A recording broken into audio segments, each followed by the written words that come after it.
ಕೊನೆಗೂ ಸಂಪುಟ ಪುನರಚನೆಗೆ high command green signal ಕೊಟ್ಟಿದೆ. ಮತ್ತೊಮ್ಮೆ ದೆಹಲಿಗೆ ಬಂದು ಎಐಸಿಸಿ ಅಧ್ಯಕ್ಷರ ಜೊತೆ ಚರ್ಚಿಸಿ ಪುನರಚನೆ ಮಾಡಿ ಅಂತ ರಾಹುಲ್ ಗಾಂಧಿ ತಿಳಿಸಿದ್ದಾರೆ. ಸಿಎಂ ನಿರ್ಧಾರದ ದಿನಾಂಕದಂದೇ ಸಂಪುಟ ಪುನರಚನೆಗೆ ಮುಹೂರ್ತ ಫಿಕ್ಸ್ ಆಗಲಿದೆ. ಅರ್ಧ ಡಜನ್ಗೂ ಹೆಚ್ಚು ಸಚಿವರನ್ನ ಕೈಬಿಡೋ ಬಗ್ಗೆ ಸಿಎಂ ಪ್ರಸ್ತಾಪ ಮಾಡಿದ್ದಾರೆ. ಯುವಕರಿಗೆ ಜಾತಿವಾರು, ಪ್ರಾದೇಶಿಕವಾರು, ಸಾಮಾಜಿಕವಾರು ಅವಕಾಶ ನೀಡೋದು ಮತ್ತು ಕೈ ಬಿಡಲಿರುವ ಸಚಿವರಿಗೆ ಪಕ್ಷದ ಕೆಲಸದಲ್ಲಿ ತೊಡಗಿಸಿಕೊಳ್ಳುವಂತೆ ರಾಹುಲ್ ಗಾಂಧಿ ಸೂಚನೆ ಕೊಟ್ಟಿದ್ದಾರೆ. ಅಲ್ಲದೆ ಮತ್ತೆ ಸೋಮವಾರ ದೆಹಲಿಗೆ ಬರುವಂತೆ ಸಿಎಂ ಸಿದ್ದರಾಮಯ್ಯ ಸೂಚನೆ ಕೊಟ್ಟಿರುವಂತದ್ದು. ಈ ಮೂಲಕ ನಾಯಕತ್ವ ಬದಲಾವಣೆಯ ಚರ್ಚೆಗೆ ಬ್ರೇಕ್ ಬಿದ್ದಿದೆ. ಇದೇ ವೇಳೆ ಬಿಹಾರ ಫಲಿತಾಂಶದ ಬಗ್ಗೆಯೂ ಚರ್ಚೆ ಮಾಡಿದ್ದಾರೆ. ಈ ವೇಳೆ ನಿಮ್ ಜೊತೆ ನಾವಿದ್ದೀವಿ ಅಂತ ಸಿದ್ದರಾಮಯ್ಯ ಹೇಳಿದ್ದಾರೆ. ಸಿಎಂ ಸಿದ್ದರಾಮಯ್ಯ ದೆಹಲಿಗೆ ಡಿಸಿಎಂ ಡಿಕೆ ಶಿವಕುಮಾರ್ ಕೂಡ ತೆರಳಿದ್ದಾರೆ. ಯಾವುದೇ ಮಾಹಿತಿ ನೀಡದೆ ಏರ್ಪೋರ್ಟ್ನಿಂದ ತೆರಳಿದ್ದಾರೆ. ಕೆಲ ಹೊತ್ತಲ್ಲೇ ಹೈಕಮಾಂಡ್ ನಾಯಕರನ್ನ ಭೇಟಿ ಮಾಡುವ ಸಾಧ್ಯತೆ ಇದೆ. ಬಿಹಾರ ಚುನಾವಣೆಯಲ್ಲಿ ಕಾಂಗ್ರೆಸ್ ಸೋಲಿನ ಬೆನ್ನಲ್ಲೇ ರಾಜ್ಯದಲ್ಲಿ ನವೆಂಬರ್ ಕ್ರಾಂತಿ ಸದ್ದು ಜೋರಾಗ್ತಾ ಇದೆ. ಈ ಬಗ್ಗೆ ಮಂಗಳೂರಿನಲ್ಲಿ ಮಾತನಾಡಿರುವಂತಹ ಸಚಿವ ದಿನೇಶ್ ಗುಂಡೂರಾವ್, ಬಿಹಾರ ಚುನಾವಣೆಗೂ ನವೆಂಬರ್ ಕ್ರಾಂತಿಗೂ ಯಾವುದೇ ಸಂಬಂಧ ಇಲ್ಲ. ನವೆಂಬರ್ ಕ್ರಾಂತಿಗೆ ಯಾವುದೇ ಆಧಾರಗಳೂ ಇಲ್ಲ. ಬಿಹಾರದಲ್ಲಿ ಸರ್ಕಾರದ ದುಡ್ಡಲ್ಲಿ ಮತ ಖರೀದಿಸಿದ್ದಾರೆ. ಚುನಾವಣಾ ಆಯೋಗ ಇದಕ್ಕೆ ಅವಕಾಶವನ್ನ ಮಾಡಿಕೊಟ್ಟಿದೆ ಅಂತ ಕಿಡಿಕಾರಿದ್ರು. ಈ ಎಲೆಕ್ಷನ್ಗೂ ಅದಕ್ಕೂ ಯಾವ ಸಂಬಂಧನೂ ಇಲ್ಲ. ಮತ್ತು ನವೆಂಬರ್ ಕ್ರಾಂತಿ ಅಂತ ಅದು ಎಲ್ಲಿಂದನೋ ಸೃಷ್ಟಿಯಾಗಿತ್ತು. ಅದಕ್ಕೆ ಯಾವುದೇ ರೀತಿಯ ಆಧಾರಗಳು ಕೂಡ ಇಲ್ಲ. ಎಲೆಕ್ಷನ್ಗೂ ನಮ್ಮ ರಾಜ್ಯದ ರಾಜಕಾರಣಕ್ಕೂ ಏನು ಸಂಬಂಧ ಇಲ್ಲ. ಬಟ್ ನವೆಂಬರ್ ಕ್ರಾಂತಿ ಅಂತ ಅದಕ್ಕೂ ಕೂಡ ಯಾವ ಆಧಾರನೂ ಕೂಡ ಇಲ್ಲ. ಅದು ಪೂರ್ವ ನಿಯೋಜಿತ. ಅದನ್ನು ಇವತ್ತಿಗೆ ಚುನಾವಣೆಗೂ ಈ ಡೇಟು ರಿಸಲ್ಟ್ಗೆ ಯಾವುದಕ್ಕೂ ಸಂಬಂಧ ಇಲ್ಲ. ಅಲ್ಲಿ ಅಲ್ಲೊಂದು ನೋಡಿ, ಅದು ನಾನು ಹೇಳುವಂಥದ್ದೇನಲ್ಲ. ಅದು ಮುಖ್ಯಮಂತ್ರಿಯವ್ರಿಗೆ ನೀವು ಕೇಳಬೇಕು. ಅದು ಅವರ ವ್ಯಾಪ್ತಿಗೆ ಬರುವಂಥದ್ದು. ಸಿಎಂ ಬದಲಾವಣೆ ವಿಚಾರ ಕುರಿತು ಯಾವುದೇ ಚರ್ಚೆ ಇಲ್ಲ. 5 ವರ್ಷ ಸಿದ್ದರಾಮಯ್ಯವರೇ ಸಿಎಂ ಆಗಿರ್ತಾರೆ ಅಂತ ದಾವಣಗೆರೆಯಲ್ಲಿ ಸಚಿವ ಸತೀಶ್ ಜಾರಕಿಹೊಳಿ ಹೇಳಿದ್ದಾರೆ. ಇಲ್ಲ, ಅದ್ಯಾವುದು ಈಗ ಚರ್ಚೆನೇ ಇಲ್ಲ. ಸಿಎಂ ಅವರು ಇದ್ದಾರೆ, ಅವರು ಹೇಳಿದ್ದಾರೆ, ಎಲ್ಲರೂ ಹೇಳಿದ್ದಾರೆ. ಇನ್ನು ಹೇಳಿದ್ಮ್ಯಾಗ ಅದ್ರ ಬಗ್ಗೆ ಚರ್ಚೆ ಮಾಡೋದು ಅವಶ್ಯಕತೆ ಇಲ್ಲ. ಅವ್ರು ಹೇಳಿದಾರಲ್ಲ, ಸಿಎಂ ಅವ್ರು ನಾನೇ ಇರ್ತಾರಂತ. ಇನ್ನು ಬದಲಾವಣೆ ಮಾಡೋರು ಯಾರು? ಅವರೇ ಹೇಳಿದಾರಲ್ಲ. ಅದು ಗೊತ್ತಿಲ್ಲ. ಅದು ವರಿಷ್ಠರೇ ತೀರ್ಮಾನ ಮಾಡಬೇಕು. ಇಲ್ಲ, ಡೆಲ್ಲಿಗೆ ಹೋಗ್ತಾನೆ ಇರ್ತೀವಿ. ಮಂತ್ರಿಗಳು ನಮ್ಮ ಕೆಲಸ ಇರ್ತಾವೆ. ಅದಕ್ಕೂ ಏನು ಸಂಬಂಧ ಇಲ್ಲ. ಹೋಗ್ತಾನೆ ಇರ್ತೀವಿ. ನಮ್ಮ ಜೋಡಿ ಯಾಕೆ ಮಾಡ್ತಾರೆ? ರೀಶಫಲ್ ಮಾಡ್ಲಿಕ್ಕೆ ನಾವು ಅಧ್ಯಕ್ಷರಲ್ಲ, ಸಿಎಂ ಅಲ್ಲ. ಅವ್ರು ಮಾಡ್ಕೋತಾರೆ, ಅವ್ರು ಕರೀತಾರೆ, ಅವ್ರು ಮಾಡ್ಕೋತಾರೆ. ಅದು ನಮ್ಮ ವ್ಯಾಪ್ತಿಗೆ ಬರೋಲ್ಲ. ಸಂಪುಟ ಪುನಾರಚನೆ ಆದರೆ ವಾಲ್ಮೀಕಿ ಸಮುದಾಯಕ್ಕೆ ಹೇಳಿದ್ವಿ, ಕೊಡಬೇಕಂತ ಹೇಳಿದ್ವಿ. ಈಗೂ ಕೂಡ ಒತ್ತಾಯ ಮಾಡ್ತೀವಿ. 2 ಅಂತಿ ಕೊಡಲೇಬೇಕು. ಯಾಕಂದರೆ ನಮ್ಮ ಸಮುದಾಯದ ಅದು ಪಾಲಿತ್ತು. ಈಗ ಅವ್ರಿಗೆ ಕೊಟ್ಟರೆ. ಬಿಹಾರ ವಿಧಾನಸಭಾ ಚುನಾವಣೆಯಲ್ಲಿ ಎನ್ಡಿಎ ಭರ್ಜರಿ ಗೆಲುವು ಸಾಧಿಸಿದೆ. ಓಟು ಚೋರಿಯಿಂದಲೇ ಈ ಗೆಲುವು ಅಂತ ಕಾಂಗ್ರೆಸ್ ಗಂಭೀರ ಆರೋಪ ಮಾಡ್ತಾ ಇದೆ. ಬೆಂಗಳೂರಿನ ಫ್ರೀಡಂ ಪಾರ್ಕ್ನಲ್ಲಿ ಯುವ ಕಾಂಗ್ರೆಸ್ ಪ್ರತಿಭಟಿಸ್ತಾ ಇದೆ. ಯೂತ್ ಕಾಂಗ್ರೆಸ್ ರಾಷ್ಟ್ರೀಯ ಅಧ್ಯಕ್ಷ ಉದಯ್ ಭಾನು, ಸಚಿವ ಸಂತೋಷ್ ಲಾಡ್, ಪರಿಷತ್ ಸದಸ್ಯ ಸಲೀಂ ಅಹಮದ್ ಸೇರಿದಂತೆ ಹಲವು ನಾಯಕರು ಪ್ರತಿಭಟನೆಯಲ್ಲಿ ಭಾಗಿಯಾಗಿದ್ದಾರೆ.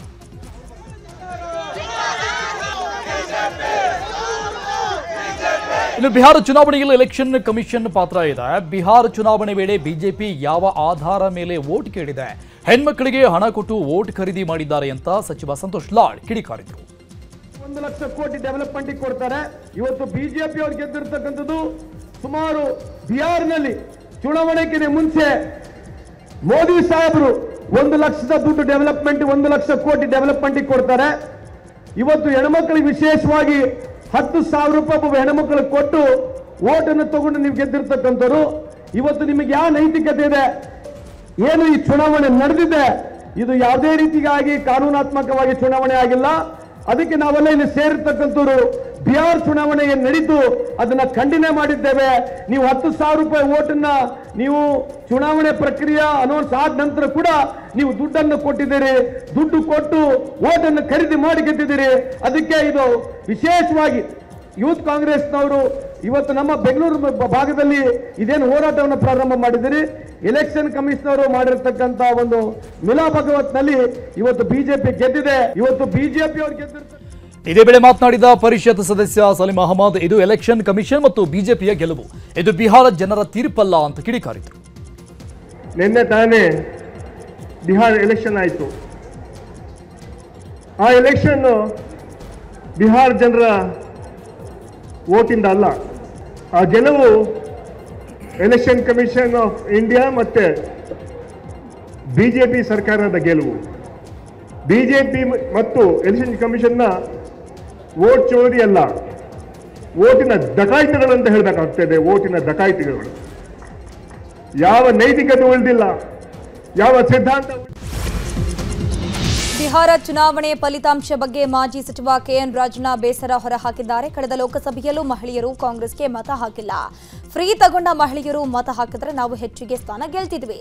ಬಿಹಾರದಲ್ಲಿ ಈಗ ಬಿಜೆಪಿ ಪ್ಯಾಟರ್ನ್ ಚೇಂಜ್ ಮಾಡಿಕೊಂಡಿದ್ದಾರೆ. ಹಿಂದೂ ಮುಸ್ಲಿಂ ಬಿಟ್ಟು ಮಹಿಳೆಯರು ಯುವಕರು ಎಂಬ ತಂತ್ರವನ್ನ ಮಾಡಿದ್ದಾರೆ ಅಂತ ಹೇಳಿದರು. ರೆಡ್ಡಿ ಅವರು ನಮ್ಮ ಸಿದ್ದರಾಮಯ್ಯವರು ಫ್ರೀ ಬಸ್ಸು ಪಾಸ್ ಹೆಣ್ಮಕ್ಳಿಗೆ ಏನು ಸ್ವಾಮಿ ಅವರೆಲ್ಲ ಓಟ್ ಹಾಕಿದ್ರೆ ಪಾರ್ಲಿಮೆಂಟ್ ಸೋಲ್ತಾನೆ ಇರಲಿಲ್ಲ. ನೀವು ಹಾಕಲೇ ಇಲ್ಲಲ್ಲ, ಎಲ್ಲರೂ ಹಾಕಿಲ್ಲ ಅಂತಲ್ಲ. ಅದರಲ್ಲಿ ಇವಾಗ ನೋಡಿ ಬಿಹಾರಲ್ಲಿ ಗೆಲ್ಸಿರೋದು ಯಾರಪ್ಪ ಅಂದ್ರೆ ಅವರೇ ಹೆಣ್ಮಕ್ಳೆ. ರಾತ್ರಿ ನಾನು ಮೋದಿ ಅವ್ರ ಭಾಷಣ ಕೇಳ್ತಾ ಇದ್ದೆ. MOI ಅಂತಂದ್ರೆ ಮೊದಲು ಮುಸ್ಲಿಮ್ಸು ಯಾದವರು ಅಂತ ಮಾಡ್ತಾ ಇದ್ದಿದ್ರು. ಈಗ MOI ಅಂದ್ರೆ ಮಹಿಳೆಯರು ಮತ್ತೆ ಯುವಕರು ಅಂತೇಳಿ ಹೊಸ ಒಂದು ವ್ಯಾಖ್ಯಾನವನ್ನು ನನ್ನ ಮೋದಿ ಅವರು ಹೇಳ್ತಾ ಇದ್ದಾರೆ.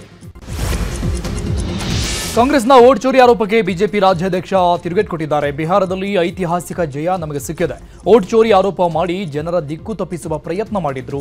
ರಾಹುಲ್ ಗಾಂಧಿ ಐರನ್ ಲೆಗ್ ಅನ್ನೋದು ಸಾಬೀತಾಗಿದೆ. ಅವರು ಎಲ್ಲಿ ಕಾಲಿಡ್ತಾರೆ ಅಲ್ಲಿ ಅವರ ಪಕ್ಷ ಉದ್ಧಾರ ಆಗಲ್ಲ ಅಂತ ಟಾಂಗ್ ಕೊಟ್ಟರು. ವೋಟ್ ಚೋರಿ ಬಿಜೆಪಿ JDU NDA ಕೂಟ ಪ್ರಚಂಡ ಜಯಬೇರಿಯನ್ನ ಬಾರಿಸಿರುವಂಥದ್ದು. ಒಂದು ಐತಿಹಾಸಿಕ ಗೆಲುವು ದಾಖಲಾಗಿದೆ. ರಾಹುಲ್ ಗಾಂಧಿ ಅವರು ವೋಟ್ ಚೋರಿ ಅಂತ ಹೇಳ್ಕೊಂಡು ಬಿಹಾರ ಚುನಾವಣೆ ಮುಗಿಯೋವರೆಗೂ ಸಹ ಅಪಪ್ರಚಾರವನ್ನು ಮಾಡಿಕೊಂಡು ಒಂದು ರೀತಿ ಅರಾಜಕತೆಯನ್ನು ಸೃಷ್ಟಿ ಮಾಡುವಂಥ ಒಂದು ಷಡ್ಯಂತ್ರ ಕುತಂತ್ರ ಕಾಂಗ್ರೆಸ್ ಪಕ್ಷ ಮಾಡಿದರೂ ಸಹ ಅಲ್ಲಿನ ಮತದಾರರು ಕಾಂಗ್ರೆಸ್ ಪಕ್ಷವನ್ನು ಸಂಪೂರ್ಣವಾಗಿ ತಿರಸ್ಕರಿಸಿದ್ದಾರೆ. ಎಲ್ಲಿ ರಾಹುಲ್ ಗಾಂಧಿಯವರು ಎಂಟ್ರಿ ಕೊಡ್ತಾರೆ, ಕಾಲನ್ನು ಇಡ್ತಾರೆ, ಅಲ್ಲಿ ಆ ಪಕ್ಷ ಉದ್ಧಾರ ಆಗೋದಕ್ಕೆ ಸಾಧ್ಯ ಇಲ್ಲ. ಅದು Bihar is a latest example. ಇನ್ನು ಕಾಂಗ್ರೆಸ್ ನಾಯಕರಿಗೆ ಮತಿ ಭ್ರಮಣೆಯಾಗಿದೆ ಅಂತ ಮಾಜಿ ಸಚಿವ ಶ್ರೀರಾಮುಲು ಕಿಡಿಕಾರಿದ್ರು. ಯಾವ ಮುಖ ಇಟ್ಕೊಂಡು ಹೋರಾಟ ಮಾಡ್ತಿದ್ದಾರೆ ಗೊತ್ತಿಲ್ಲ. ಸ್ವಾತಂತ್ರ್ಯ ತಂದು ಕೊಟ್ಟ ಗಾಂಧಿ ಹೆಸರನ್ನೇ ಚೋರಿ ಮಾಡಿದವರು ನೀವು. ಪ್ರಾದೇಶಿಕ ಪಕ್ಷವನ್ನ ಮುಗಿಸೋ ಕೆಲಸ ಮಾಡಿದ್ದೀರಿ ಅಂತ ಕೌಂಟರ್ ಕೊಟ್ಟರು. ಕಾಂಗ್ರೆಸ್ ನಾಯಕರಿಗೆ ತಲೆ ಕೆಟ್ಟು ಸೋತಿದ ಮೇಲೆ ಮತಿ ಭ್ರಮಣೆ ಆಗಿ ಇವತ್ತು ಕರ್ನಾಟಕದಲ್ಲಿ ಕೂಡ ಇವತ್ತು ಧರಣಿಯನ್ನು ಕೂಡ ಮಾಡ್ತಾ ಇದ್ದಾರೆ. ಯಾವ ಮಕ ಹಿಡ್ಕೊಂಡು ಅವರು ಹೋರಾಟವನ್ನು ಮಾಡ್ತಾ ಇದ್ದಾರೆ ಅಂತೇಳಿ ಒಂದು ಗೊತ್ತಿಲ್ಲ. ಏನು ಈ ಓಟು ಚೋರಿ, ಆ ಚೋರಿ, ಈ ಚೋರಿ ಅಂತೇಳಿ ನಿಮಗೆ ಗೆಲ್ಲಲಿಕ್ಕೆ ಕೈ ಆಗ್ಲಾರ್ದಂತೆ ಜನರು ತಿರಸ್ಕಾರವನ್ನು ಮಾಡಿದಾರ. ಯಾರು ನಿಮ್ಮನ್ನ ಕೈ ಹಿಡಿತಿದ್ದಾರೆ ಹೇಳ್ರಿ? ಪ್ರಾದೇಶಿಕ ಪಕ್ಷಗಳನ್ನು ಎಲ್ಲವನ್ನು ಕೂಡ ಮುಗಿಸಂತ ಕೆಲಸ ಮಾಡ್ತಾ ಇದ್ದೀರಿ. ಈ ವೋಟ್ ಚೋರಿ ಅಂತಿರಲ್ಲ, ಗಾಂಧೀಜಿಯವರ ಮಹಾತ್ಮ ಗಾಂಧೀಜಿಯವರು ಈ ದೇಶಕ್ಕೆ ಸ್ವಾತಂತ್ರ್ಯವನ್ನು ತಂದು ಕೊಟ್ಟ ನಂತರ ಆ ಗಾಂಧಿ ಹೆಸರನ್ನೇ ತಾವು ಚೋರಿ ಮಾಡಿದಂತ ಜನರು ತಾವು. ಕಾಂಗ್ರೆಸ್ಸಿಗರು ವೋಟ್ ಚೋರಿಯನ್ನ ಚುನಾವಣೆ ತಂತ್ರವಾಗಿ ಬಳಕೆ ಮಾಡ್ತಾ ಇದ್ದಾರೆ ಅಂತ ಮೈಸೂರಲ್ಲಿ ಸಂಸದ ಯದುವೀರ್ ಟಾಂಗ್ ಕೊಟ್ಟಿದ್ದಾರೆ. ಜನರ ದಿಕ್ಕು ತಪ್ಪಿಸೋದು, ಅಪಪ್ರಚಾರ ಮಾಡೋದು ಅವರ ತಂತ್ರ ಅಂತ ಕಿಡಿಕಾರಿದ್ರು. ಬೇರೆ ಬೇರೆ ಯಂತ್ರಗಳು ಅವರ ಇವತ್ತು ಆ ನಿರೂಪಣೆಗೆ ಇನ್ನೂ ಬೆಲೆ ಇಲ್ಲ. ಪದೇ ಪದೇ ನಾವು ಹೇಳಿದ್ದೀವಿ ECIಗೆ ಹೋಗ್ಬಿಟ್ಟು ನೀವು ಸಾಕ್ಷಿ ಇದ್ರೆ ಹೋಗಿ ಕೊಡಿ ಅಂತ. ಅವ್ರು ಇವತ್ತವರೆಗೂ ಕೊಟ್ಟಿಲ್ಲ. ಬೇರೆ ಬೇರೆ ಯಂತ್ರಗಳಿದ್ದಾವೆ, ಅವ್ರು ಯಾವುದು ಅದನ್ನ ಬಳಸ್ತೇನೆ. ಇದು ಬರೀ ಒಂದು ಚುನಾವಣೆಯ ಒಂದು ತಂತ್ರ ಆಗಿ ಅವರು ಬಳಸ್ತಾ ಇದ್ದಾರೆ. ಜನರಿಗೆ ದಿಕ್ಕು ತಪ್ಪಿಸೋದು, ಅರ್ಧ ಸತ್ಯಗಳು, ಅಪಪ್ರಚಾರ ಮಾಡೋದು ಇದು ಕಾಂಗ್ರೆಸ್ ತಂತ್ರ. ಇದನ್ನು ಕೂಡ ಅದು ಒಂದು ಭಾಗ. ಅದಕ್ಕೆ ಆತ್ಮಲೋಕನ ಮಾಡಬೇಕಾಗಿರೋದು ಕಾಂಗ್ರೆಸ್ ಪಕ್ಷ. ಅವರ ನಾಯಕರು ತಮ್ಮದೇ ಒಂದು ಆತ್ಮಲೋಕನ ಮಾಡೋದು ಬಿಟ್ಟು ಇದು ವೋಟ್ ಚೋರಿ ಅಥವಾ ಏನು ಬೆಲೆ ಇಲ್ಲದೆ ಇರುವಂಥ ನಿರೂಪಣೆಗೆ ಅವರು ಪದೇ ಪದೇ ಅದನ್ನೇ ಮಂಡಿಸ್ತಾ ಇರ್ತಾರೆ. ಬರೀ ಬಂದು ಇದು ನಿಮ್ಮ ಸಂಪತ್ತು, ಮತದಾರರು ತಮ್ಮ ಸಂಪತ್ತು ಅಂತ ಅನ್ಕೊಂಡ್ರೆ ಜನರು ನಿಮಗೆ ಪಾಠ ಕಲಿಸ್ತಾರೆ. ಬೆಳಗಾವಿ ಅಧಿವೇಶನದಲ್ಲಿ ದೊಡ್ಡ ಮಟ್ಟದ ಹೋರಾಟಕ್ಕೆ ಬಿಜೆಪಿ ಭರ್ಜರಿಯಾಗಿ ಪ್ಲಾನ್ ಮಾಡಿಕೊಂಡಿದೆ. ಸರ್ಕಾರದ ವೈಫಲ್ಯಗಳನ್ನು ಮುಂದಿಟ್ಟು ಹೋರಾಟಕ್ಕೆ ಶಾಸಕರ ಸಭೆಯಲ್ಲಿ ತೀರ್ಮಾನ ಮಾಡಿರುವಂಥದ್ದು. ಬೆಂಗಳೂರು ರಾಜ್ಯದ ವಿಷಯಗಳನ್ನು ಮುಂದಿಟ್ಟುಕೊಂಡು ಹೋರಾಟಕ್ಕೆ ಸಜ್ಜಾಗಿದೆ. ಈ ಬಗ್ಗೆ ರಿಯಾಕ್ಷನ್ ಕೊಟ್ಟಿರುವಂತಹ ಆರ್ ಅಶೋಕ್, ಭ್ರಷ್ಟಾಚಾರ ಸೇರಿದಂತೆ ಜ್ವಲಂತ ಸಮಸ್ಯೆ ಕುರಿತು ಚರ್ಚೆ ಮಾಡಿದ್ದೇವೆ. ಸರ್ಕಾರದ ವಿರುದ್ಧ ಸಂಘಟಿತ ಹೋರಾಟಕ್ಕೆ ನಿರ್ಧಾರ ಆಗಿದೆ ಅಂತ ಹೇಳಿದ್ದಾರೆ. ಬೆಳಗಾವಿಯಲ್ಲಿ ಅಧಿವೇಶನ ಮಾಡೋದರಿಂದ ಉತ್ತರ ಕರ್ನಾಟಕದ ಬಗ್ಗೆ ಪ್ರಾರಂಭದಲ್ಲೇ ನಾವು ಚರ್ಚೆಗೆ ತಗೋಬೇಕು ಅನ್ನೋದೊಂದು ವಿಚಾರ ಬಂತು. ಕರ್ನಾಟಕದಲ್ಲಿ ಈ ಸರ್ಕಾರಿ ಶಾಲೆಗಳ ದುಸ್ಥಿತಿ, ಕಾನೂನು ಸುವ್ಯವಸ್ಥೆ ಆಗ್ತಾ ಇರೋ ರೇಪು, ಗಲಾಟೆ, ದೊಂಬಿ, ಮಟ್ಕ ಮತ್ತು ಅಫೀಮು, ಗಾಂಜಾ ಇದೆಲ್ಲ ಬೀದಿಗಳಲ್ಲಿ ಶಾಲೆಗಳಲ್ಲಿ ಸಿಗ್ತಾ ಇದೆ. ಇದ್ರ ಬಗ್ಗೆನೂ ಕೂಡ ಒಂದು ಸಮಗ್ರ ಚರ್ಚೆ ಆಗುವಂಥದ್ದಕ್ಕೆ ಮಾಡಿ. ಬಿಹಾರ್ ಎಲೆಕ್ಷನ್ನಲ್ಲಿ ಎನ್ಡಿಎ ಮೈತ್ರಿಕೂಟ ಜಯಭೇರಿ ಬೆನ್ನಲ್ಲೇ ರಾಜ್ಯದಲ್ಲಿ ಜೆಡಿಎಸ್ ಪಕ್ಷ ಹೈ ಅಲರ್ಟ್ ಆಗಿದೆ. ಬೂತ್ ಮಟ್ಟದ ಕಾರ್ಯಕರ್ತರು ಸಂಘಟನೆಗೆ ಸಜ್ಜಾಗಿದ್ದಾರೆ. ಗ್ರಾಮ ಪಂಚಾಯಿತಿ, ಜಿಲ್ಲಾ ತಾಲೂಕು ಪಂಚಾಯಿತಿಗೆ ಸಿದ್ಧತೆ ನಡೆಸಿದ್ದಾರೆ. ಚಿಂತಾಮಣಿ ನಗರದ ಜೆಕೆ ಭವನದಲ್ಲಿ ಕಾರ್ಯಕರ್ತರ ಸಮಾವೇಶ ನಡೆಸಲಾಗಿದೆ. ಜೆಡಿಎಸ್ ಪಕ್ಷದ ರಾಜ್ಯ ಕೋರ್ ಕಮಿಟಿ ಅಧ್ಯಕ್ಷ ಜೆಕೆ ಕೃಷ್ಣಾರೆಡ್ಡಿ ನೇತೃತ್ವದಲ್ಲಿ ಮಹತ್ವದ ಸಭೆ ಮಾಡಲಾಯಿತು. ಈ ಸಭೆಯಲ್ಲಿ ಜೆಡಿಎಸ್ ರಾಜ್ಯ ಯುವ ಘಟಕದ ಉಪಾಧ್ಯಕ್ಷ, ಜಿಲ್ಲಾಧ್ಯಕ್ಷ, ಜಿಲ್ಲೆಯ ಜೆಡಿಎಸ್ ಮುಖಂಡರು ಕೂಡ ಕಾರ್ಯಕ್ರಮದಲ್ಲಿ ಭಾಗಿಯಾಗಿದ್ದರು. ವೃಕ್ಷಮಾತೆ ಸಾಲುಮರದ ತಿಮ್ಮಕ್ಕ ಅಂತ್ಯಕ್ರಿಯೆ ಬೆಂಗಳೂರಿನ ಜ್ಞಾನ ಭಾರತೀಯ ಕಲಾಗ್ರಾಮದ ಆವರಣದಲ್ಲಿ ನೆರವೇರಿದೆ.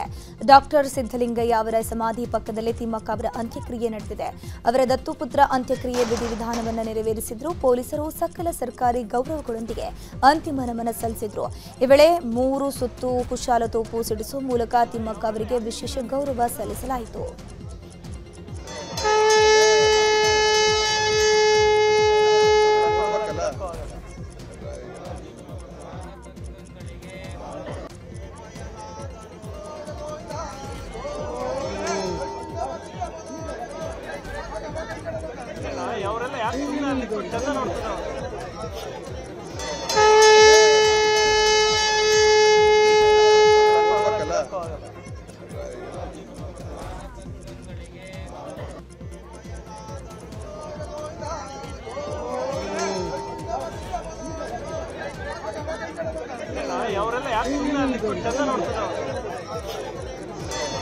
ಸಾಲುಮರದ ತಿಮ್ಮಕ್ಕನ ಸ್ಮಾರಕ 2 ತಿಂಗಳಲ್ಲಿ ಮುಗಿಯಬೇಕು ಅಂತ ಪುತ್ರ ಉಮೇಶ್ ಹೇಳಿದ್ದಾರೆ. ಅಜ್ಜಿಗೊಂದು ಸ್ಮಾರಕ ಕಟ್ಕೊಡಿ, ಇಲ್ಲವಾದ್ರೆ ಅಜ್ಜಿಯನ್ನ ಇಲ್ಲಿಂದ ಕರ್ಕೊಂಡು ಹೋಗ್ತೀನಿ. 25 ವರ್ಷದಿಂದ ಯಾರ ಬಳಿಯೂ ಅಜ್ಜಿಯನ್ನ ಕರ್ಕೊಂಡು ಹೋಗಿಲ್ಲ. ನನ್ನ ಎಲ್ಲ ಆಸೆ ಆಕಾಂಕ್ಷೆ ಬಿಟ್ಟು ಅವರನ್ನ ಸಲಹಿದ್ದೇನೆ ಅಂತ ಹೇಳಿದ್ರು. ಇಲ್ಲೇ ಊರಲ್ಲಿ ಜಾಗ ಇದ್ರು ಸರ್ಕಾರಿ ಜಾಗದಲ್ಲೇ ನಮ್ಮ ಜಾಗದಲ್ಲೇ ಮಾಡಬೇಕು ಅಂತ ಹೇಳಿದ್ದಾರೆ. ಇಲ್ಲಿ ಮಾಡಿಬಿಟ್ಟು ಮುಚ್ಚೋಗ್ಬಾರ್ದು, 3ನೇ ದಿನಕ್ಕೆ ಗಿಡ ಬೆಳಿಬಾರ್ದು. ಒಂದು 6 ತಿಂಗಳೊಳಗೆ ಅವ್ರ ಸ್ಮಾರಕ ಸಂಪೂರ್ಣವಾಗಿ ಮುಗಿಬೇಕು. ಇಲ್ಲೇ 1-2 ಎಕರೆ ಜಾಗದಲ್ಲಿ ರಾಷ್ಟ್ರ ಮಟ್ಟದಲ್ಲೆಲ್ಲ ಅಂತಾರಾಷ್ಟ್ರೀಯ ಮಟ್ಟದಲ್ಲಿ ಬಂದು ನೋಡ್ಬೇಕು ಅಜ್ಜಿ ಬಗ್ಗೆ. ನೀವೆಲ್ಲ ಕೆಲಸ ಮಾಡಬೇಕು. ನೀವು ಮಾಡಲಿಲ್ಲ ಅಂದರೆ ನಾನು ಗ್ಯಾರಂಟಿ ಅಜ್ಜಿನ ವಾಪಸ್ ಕರ್ಕೊಂಡು ಹೋಗ್ತೀನಿ, ಇಲ್ಲಿ ಬಿಡಲ್ಲ, ಗಿಡ ಬೆಳೆಯೋಕ್ಕೆ ಬಿಡಲ್ಲ. ನಿಮಗೆಲ್ಲ ಗೊತ್ತು, 20-25 ವರ್ಷದಿಂದ ಒಬ್ಬರು ಮನೆ ಬಾಗಿಲಿಗೂ ನಾನು ಅಜ್ಜಿನ ನಿಲ್ಲಿಸ್ನಿಲ್ಲ. ನಿಮ್ಮೆಲ್ಲರ ಸಹಕಾರ ದೇಶ ಜಗತ್ತಲ್ಲೇ ಅಜ್ಜಿ ಪ್ರಚಾರ ಆದರೂ ಅಜ್ಜಿ ಕೆಲಸ ಎಲ್ಲ ಮುಂದುವರ್ಸ್ಕೊಂಡು ಹೋಗಿ ಅಷ್ಟೇ ಸರಿ.